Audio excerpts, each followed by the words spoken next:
Alrighty mga kaugoy, it is I, Manong Jaire, back at it again with a brand new usapang video mga kaunggoy. And for today's video, meron tayong pag-uusapan, naalala nyo pa ba to? Itong si Bugbog o Dignidad, si Joaquin Montes. So apparently, a few days ago, parang nag-trending siya. Actually 4 hours ago not sure kung... 4 hours ago, nag-trending siya. What the fuck? Joaquin Montes, earlier this month, showed up in Pinoy Pawn Stars and told Boss Toyo he will be creating content online. He now has a TikTok, however, Redditors doesn't want him to have a platform and are already reporting his TikTok account. Actually, wala pa siyang ginagawa. Pero, hindi ko... Like, that was... 2018 pa yun, diba? 2018 pa yung bully shit niya. Ito siya, diba? Ito, si Bugbog o Dignidad, September 12. Nagbago na ako, Joaquin Montes. Okay, so that's probably true. Ata, I'll give him the benefit of the doubt. Probably, maybe, I don't know. I really don't care whether he's... Actually, nung time na in-upload yung video na yun, nung 2018 ata, nung nakita ko yung video na yun, tapos may binubuli siya, pinagsisipa niya, Bugbog o Dignidad! Tapos, walang ginagawa sa kanya, bigla niyang pinagsisipa. Yun yung ayoko ipakita yung video kasi baka ma-demonetize ako bigla, no? Kasi parang that's pinagsisipa niya talaga. If you were there during the time of that being trending, may inis talaga kayo sa inayupak na to, mga kaugoy, no? Although he's probably a changed man, probably, maybe, I don't know, I'm not sure, no? Ata, hindi ko siya kasi hindi ko naman nakikita yung kaluluwa niya kung nagbago na talaga siya. Although, ang sabi ng mga netizens dito, according to them, so nakikita niyo yung mga comments, bakit ang soft-spoken na niya, looks like he is unapologetic for what he did. Hindi ko pa actually napanood ko na yung konting parts nitong video na to, mga kaunggoy, and he was like, may sinabi siya dito na parang, teka, nasa na ba yan? Basta hindi ko ma-explain, panoorin nyo na lang to, nasa niya, baka i-copyright pa niya ako. Ayan, the real Montes, Joaquin Montes, take heart, spread love. Wow!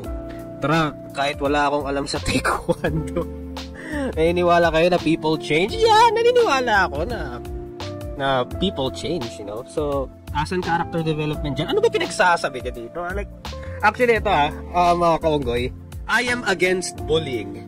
Pero, I support if you bully the bully. Okay? Pag meron kayong kilalang bully, tapos binubully nyo yung bully, ayun, supporta ako dyan. So parang pinapamukha niya na hindi daw siya na-ban? Is that what he's trying to say?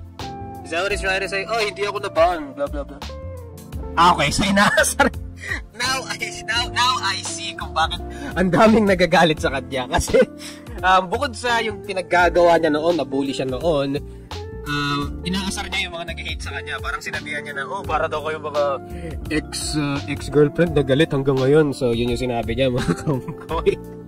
So yun yung sinabi niya sa mga haters niya ngayon, no? Kasi time to heal, magbago ka na, bro. So bakit pa umabot sa ganun?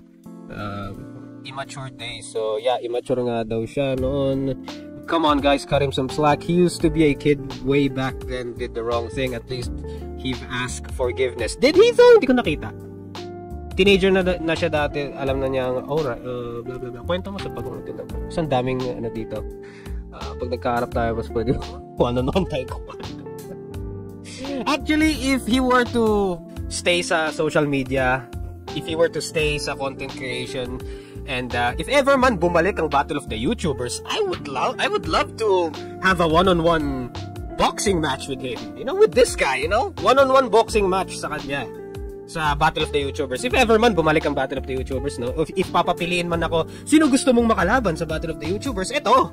He would be a worthy opponent. Our battle would be legendary.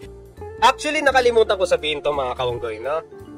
The reason why sinabi ko na if there were still a Battle of the YouTubers, no?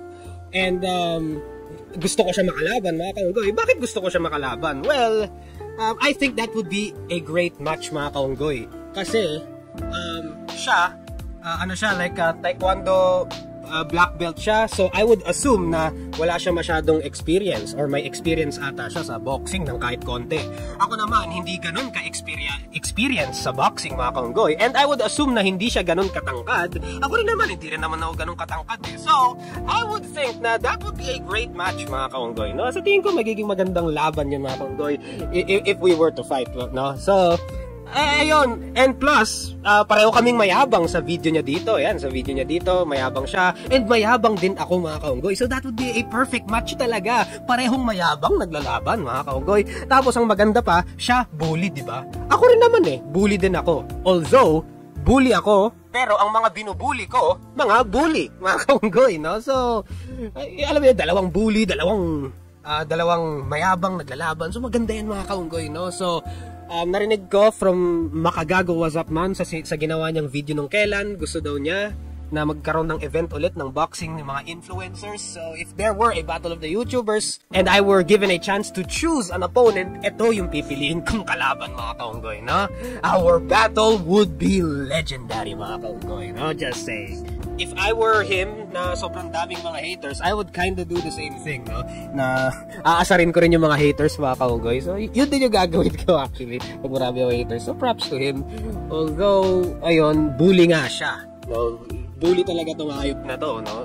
And I would be completely honest, medyo nakakainis tong video niya na parang, oh, hindi ako naban, oh, ikaw naman yung naririnig nyo, hindi daw totoo yun, ganun, blah blah blah. Parang, alam mo yun, he still has that smug piece of shit na parang, alam mo yung word na smug, na parang attitude, very smug attitude when it comes to the shit na pinaggagawa niya, na bully siya, ganun, blah blah blah. Alright, I'm not even sure if he's asking for forgiveness. Wala akong narinig dito na, actually, alam mo kung ano dapat ginawa niya?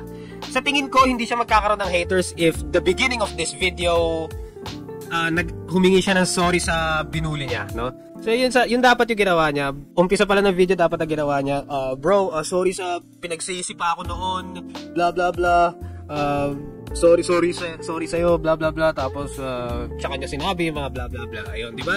I think the people would be less angry if he were to do that. Sorry sa pinagsisi pa ako noon. Ito yun, no? Ito, yan, that right there. Malabo nga lang, pero actually mas matangkad yung pinagsisipa niya eh. Yung itong pinagsisipa niya, pwede niyang balibagin to eh. Sa totoo lang eh. If I were this guy, ito yung pinagsisipa niya, di ba? Pero if I were this guy, I would absolutely choke slam this piece of shit nung time na yun mga kaunggoy. Tackle to the ground and then ground and pound. Yun yung pwedeng gawin mga kaunggoy, no? Yun lang.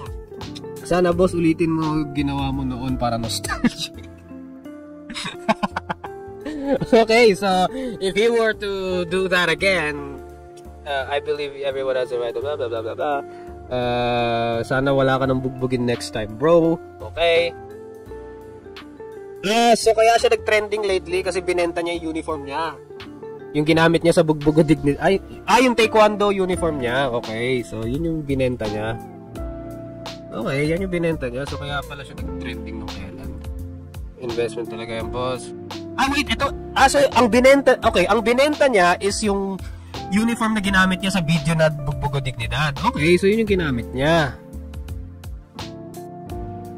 Okay, so yung binenta niya. Wow. Wait, magkano? 200,000 pesos for that uniform? Actually, medyo delikado po itong uniform na to, Boss Toyo. Ito. Ito ata yung ginamit niyang uniform dun sa Bugbugo Dignidad video. So, binibenta niya kay Boss Toyo for 200,000 pesos. If I were Boss Toyo, I would not buy this shit kasi baka sapian bigla.